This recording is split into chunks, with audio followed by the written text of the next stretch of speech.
همه انسان ها در هر جای دنیا از سوئیس و ایران گرفته تا آمریکا و اروپا حداقل روزی یک بار حس جا ماندن در مقایسه با بقیه رو روی گوشیشون حس میکنن.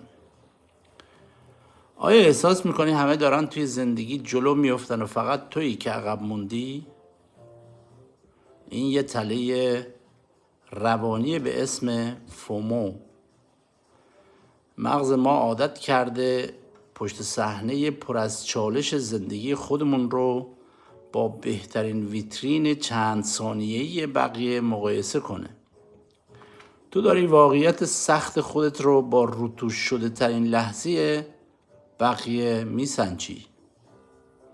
هیچ کس از شکستهاش، از دویدنهای بی نتیجهش یا از ترسهای بی پایانش استوری نمیذاره. مسیر تو با متر بقیه اندازه‌گیری نمیشه. تمرکزت رو از ویترین بقیه بردار و بذار روی حرکت بعدی خودت. موفق باشی.